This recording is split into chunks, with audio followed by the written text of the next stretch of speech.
Mercedes just got hit with a rule change right after dominating the entire season. Not next year. Not in a few races. For Canada. Immediately.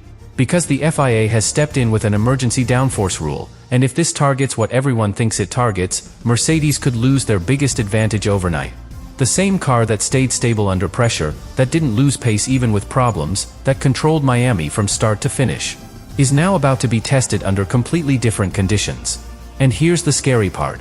If their dominance was built on that exact area, Canada won't just slow them down.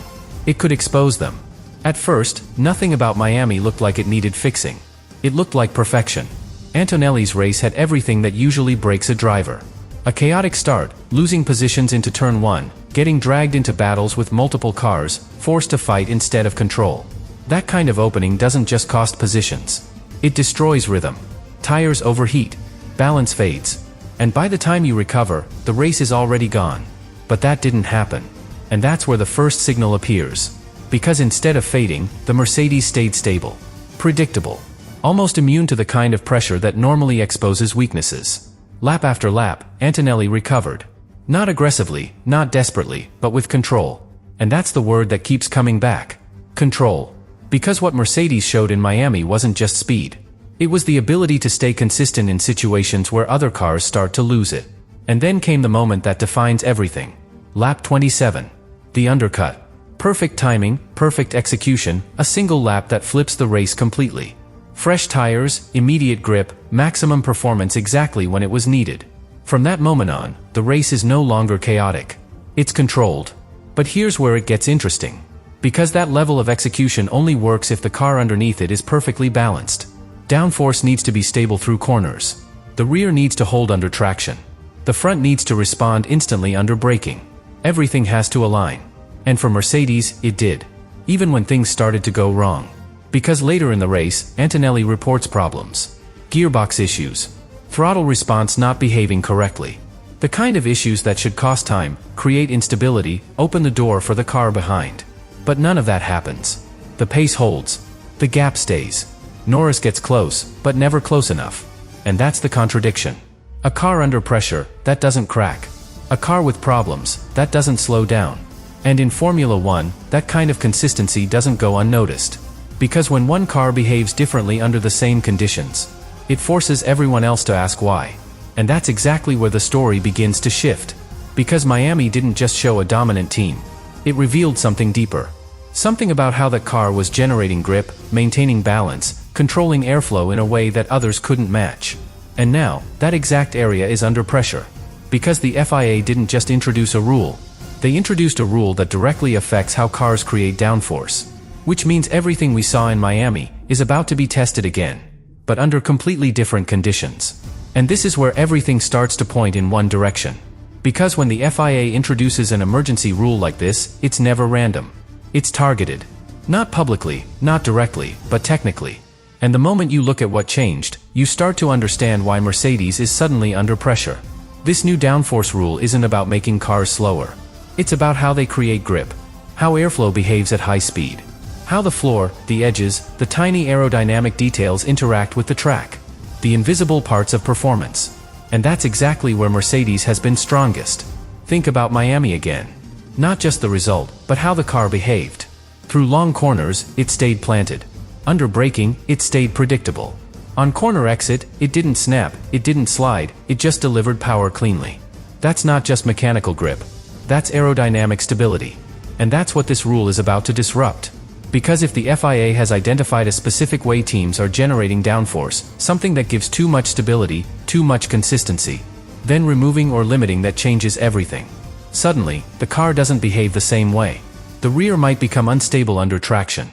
The front might lose precision on turn-in. The balance shifts.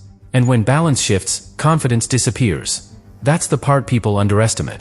Because drivers don't just drive fast cars. They drive cars they trust. And if that trust disappears, even slightly, lap times drop. Mistakes appear. Pressure builds. Now imagine that happening to the most dominant team on the grid. Mercedes isn't just fast. They've been precise. Consistent. Almost immune to the kind of race conditions that usually create chaos. And now, that foundation is being tested. But here's where it gets even more intense. Other teams have been waiting for something like this. McLaren already showed they have the pace to fight. Norris stayed within seconds in Miami, pushing without ever getting the chance to attack. That means one thing. They don't need a massive advantage.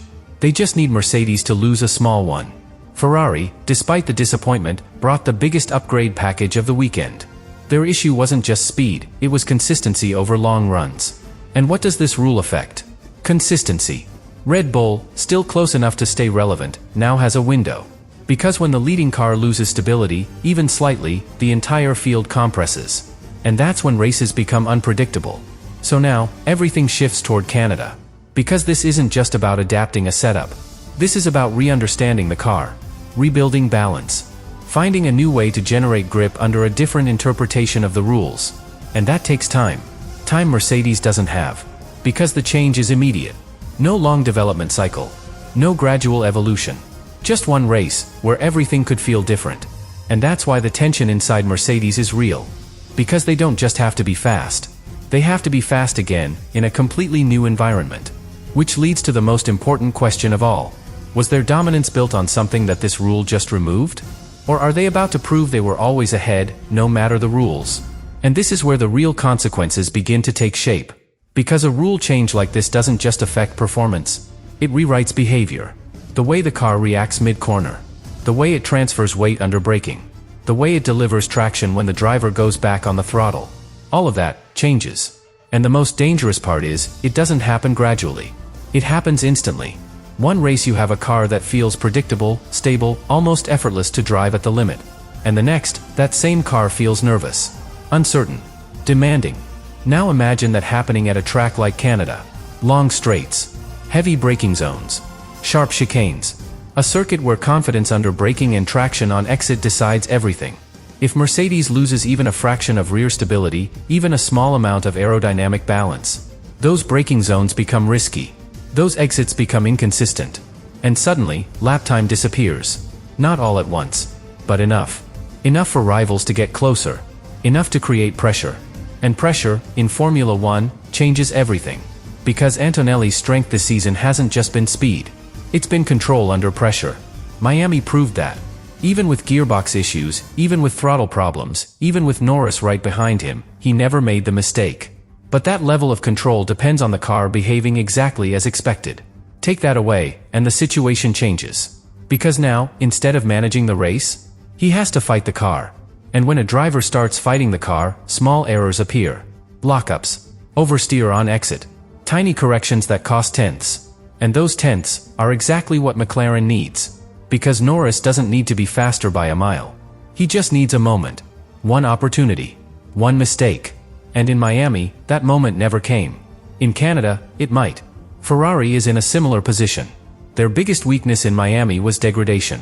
Strong early pace, then a drop in performance over long runs. But if this rule reduces the overall stability of the leading car, that weakness becomes less decisive.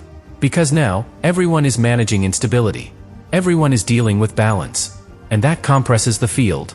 Even Red Bull, who haven't had the pace to win, suddenly become relevant. Because when the gap closes, strategy becomes more powerful. Track position matters more. And chaos becomes a factor again. And that's exactly what Mercedes has avoided all season. Chaos. They've been operating above it. Controlling races, not reacting to them. But Canada could pull them back into it. And that's where the real tension lies. Because Mercedes now faces something they haven't had to deal with yet this season. Uncertainty. Not knowing exactly how the car will behave. Not knowing if their advantage still exists. Not knowing if the next race will expose something they can't fix immediately. And in a championship where Antonelli is building a lead that already looks significant, that uncertainty becomes dangerous. Because if they lose performance now, even briefly, the entire momentum of the season shifts. And momentum in Formula One is everything. So when the lights go out in Canada, we won't just be watching another race. We'll be watching a test. A real one. Not of speed, but of adaptability. Of whether Mercedes can survive a sudden change in the rules that may have been designed to slow them down. And if they can't, then Miami won't be remembered as the peak of their dominance. It will be remembered as the moment just before everything changed. And this is where everything leads to one final, unavoidable truth. Because this isn't just about a rule change. It's about what that rule reveals. Miami showed a car that didn't break under pressure. A car that stayed stable when it shouldn't, that delivered performance even with technical issues, that controlled the race in a way that felt almost untouchable. Now, that exact strength is being challenged. Not by another team. By the rules themselves. And that's what makes this moment so important. Because in Formula 1, when the FIA introduces an emergency change, it usually means one thing. Someone found something too effective. Something that gave too much of an advantage. Something that forced the sport to react. And whether that was Mercedes or not, we're about to find out. Because Canada is no longer just the next race. It's the answer. If Mercedes arrives and still controls the race, still shows that same stability, that same precision under pressure, then this wasn't about one system. It wasn't about one interpretation. It means they are simply ahead. Truly ahead. But if they arrive, and something feels different. If the rear becomes unstable. If the car starts to move under braking. If Antonelli has to correct instead of control, then everything we saw in Miami takes on a new meaning. Because it would suggest that their dominance wasn't just about execution. It was about a very specific understanding of the rules. An understanding that may no longer apply. And that's the moment where the entire championship shifts. Because Antonelli's lead, built race after race, is only as strong as the performance behind it. Take away even a small part of that performance, and suddenly, the gap starts closing. Russell's consistency becomes vulnerable. McLaren moves closer. Ferrari gets another chance. Red Bull comes back into the fight. All because one element of the car changes. That's how fragile dominance really is. And that's why this situation feels so tense. Because Mercedes is no longer just defending a lead. They're defending a concept. A way of generating performance that may have just been challenged at the highest level. So when the cars hit the track in Canada, every corner, every braking zone, every traction phase will tell a story. A story about whether Mercedes adapted, or whether they just lost the one thing that made them unbeatable. And in the end, that's what this all comes down to. Not the rule itself. Not the controversy. But the answer to one question. Was Mercedes dominating Formula 1? Or were they simply the team that understood a version of the rules that no longer exists?